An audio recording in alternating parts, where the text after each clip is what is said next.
अरट्ट के कुल मुख्यों और वाहिक प्रदेश के विभिन्न गणराज्यों से आए गणमुख्यों का मैं स्वागत करता हूं। आज वाहिक प्रदेश के अधिकांश जनपद यवनों की दास्ता से मुक्त हो चुके हैं और शीघ्र ही अन्य जनपद भी यवनों की दास्ता से मुक्त होंगे। अरट्ट जनपद ने अपने प्रशासन का उत्तरदायित्व मेरे कंधों पर डाला है, जिसे मैंने सहर्ष स्वीकार भी किया है। परंतु वास्तव में जनपदों को शासकों की अपेक्षा एक प्रणाली की आवश्यकता है, एक ऐसी प्रणाली जो जनपदीय राजनीति की संकीर्ण मानसिकता से ऊपर उठकर संपूर्ण राष्ट्र को एक परिवार, एक जनपद के रूप में देखे, क्योंकि जनपद राष्ट्र का उसी प्रकार अविभाज्य अंग होता है। तो विभिन्न जनपद अपने अस्तित्व के लिए संघर्षरत क्यों हैं आपस में?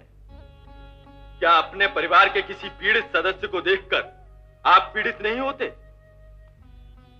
क्या अपने परिवार के किसी अभावग्रस्त सदस्य के अभाव को पूर्ण करने का प्रयत्न नहीं करते? अपने परिवार के किसी सदस्य के सुख दुख में आप तटस्थ कैसे रह सकते हैं? समाज के लिए व्यक्ति का त्याग हमारी परंपरा है। किस लिए शिव ने विषपान किया था? किस लिए महर्षि दधीचि ने अपनी अस्थियों का दान किया था? तो आज समाज के लिए व्यक्ति और राष्ट्र के लिए समाज त्याग करने के लिए तत्पर क्यों नहीं है? क्यों एक समाज को आभास होता है कि वो दूसरे समाज का विनाश करके ही विकसित और पल्लवित हो सकता है? क्यों एक जनपद को ऐसा भ्रम है कि दूसरे जनपद का उत्कर्ष उसके विकास में बाधक है? क्यों व्यक्ति को ऐसा आभास होता है कि वो जीवन के लिए दूसरे व्यक्ति से संघर्षरत है? क्या बीज पर्ण से संघर्षरत है? क्या जड़ें उस पर खड़े वृक्ष से संघर्षरत हैं? तो हम संघर्षरत क्यों हैं? क्या तुम्हें नहीं लगता कि पर्ण, पुष्प, तना, शाखा, जड़ सब में बीज का ही रूप विद्यमान है? पर फिर भी बीज दिखाई नहीं देता। हमारी राष्ट्रीयता भी दिखाई नहीं देती, पर वो प्रत्येक भारतीय में विद्यमान है। यदि अपने बीज को ढूंढोगे तो तुम्हें अपनी राष्ट्रीयता का आभास होगा, और यदि राष्ट्रीयता का वो बीज हमारे भीतर है तो मैं तुमसे भिन्न कैसे हुआ?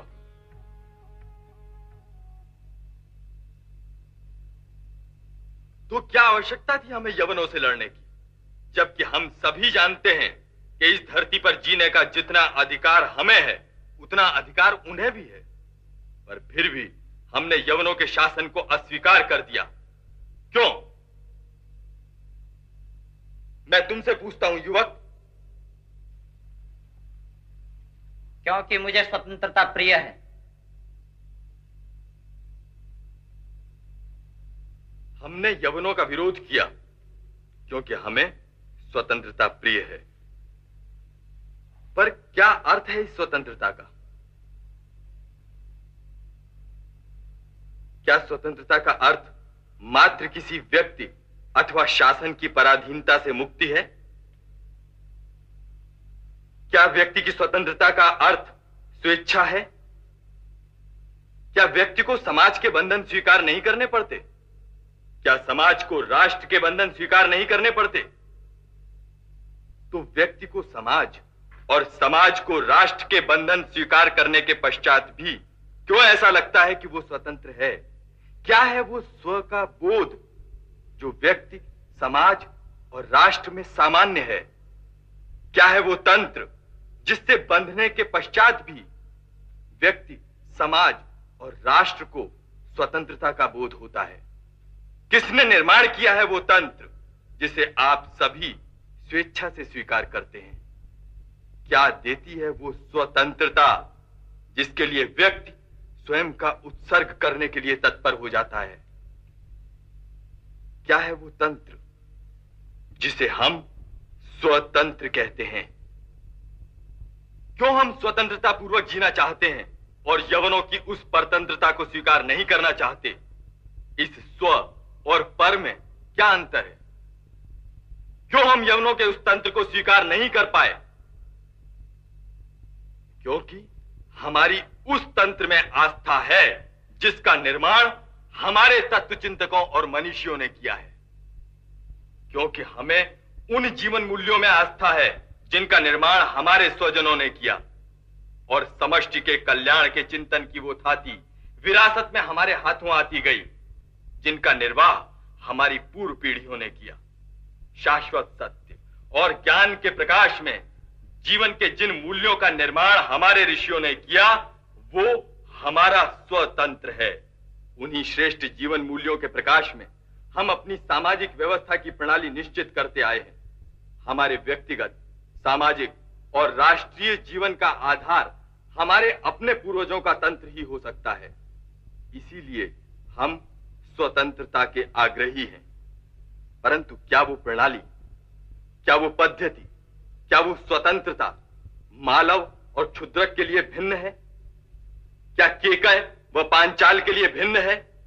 क्या श्रेष्ठ मूल्यों की उपासना भिन्न भिन्न जनपदों के लिए भिन्न भिन्न हो सकती है?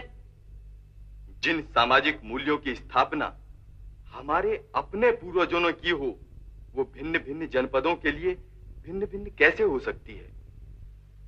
परंतु हम उस बीज को नहीं देख पा रहे हैं जो वृक्ष के सभी अंगों में विद्यमान है। हम संस्कृति के उस प्रवाह को नहीं देख पा रहे हैं जो प्रत्येक जनपद के जीवन में अनुप्राणित हो रही है।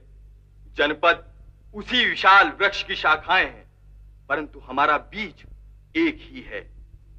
हम अपनी जड़ों को नहीं देख पा रहे हैं और बाहरी भिन्नता को देख एक दूसरे में व्याप्त एकात्मता को नकार रहे हैं। अनेकता में एकता को नहीं देख पा रहे हैं, या उसे जानबूझकर नकार रहे हैं क्योंकि उसमें राजनीतिक स्वार्थ निहित है। मैं जानता हूं कि कुछ जनपदों की राजनीतिक व्यवस्था में भिन्नता है, किंतु राजनीतिक व्यवस्था संस्कृति नहीं है। राजनीतिक व्यवस्था संस्कृति की पूरक हो सकती है, संस्कृति का पर्याय नहीं। संस्कृति का प्रवाह व्यक्ति, समाज व राष्ट्र को समुत्कर्ष का मार्ग प्रदर्शित करता है, तो राजनीति का दायित्व भी व्यक्ति, समाज और राष्ट्र का उत्कर्ष ही है। तो क्यों व्यक्ति व्यवस्था के नाम पर संघर्ष करता है? संभवतः इसलिए कि वो व्यक्ति और समाज में समस्त को नहीं देख पाता, अथवा इसलिए कि उसका व्यक्तिगत स्वार्थ उसे संघर्ष करने के लिए प्रेरित कर रहा है। और इसी व्यक्तिगत स्वार्थ और एकात्मता के भाव के अभाव ने हमें यवनों के समक्ष अपना स्वाभिमान समर्पित करने के लिए विवश कर दिया था। यवनों ने भिन्न भिन्न जनपदों की आस्थाओं के भेद को नहीं देखा था। आक्रांताओं ने सभी के साथ एक जैसा व्यवहार किया था। दुर्भाग्य ही था कि समस्त जनपदों ने सम्मिलित होकर यवनों के आक्रमण का प्रतिकार नहीं किया था। क्यों? क्योंकि हम में राष्ट्रीय चरित्र का अभाव था।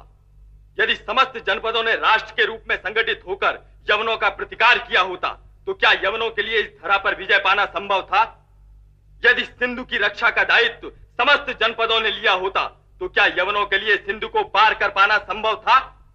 पर कट, मद्रक, क्षुद्रक और मालव गणराज्यों के योद्धाओं को यह विश्वास नहीं हो रहा था कि उनके प्रदेशों की सीमाओं का द्वार भी तक्षशिला है।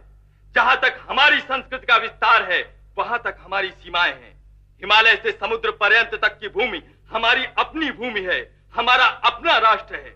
और यदि इस राष्ट्र की रक्षा हम नहीं करेंगे, तो इस राष्ट्र की रक्षा कौन करेगा?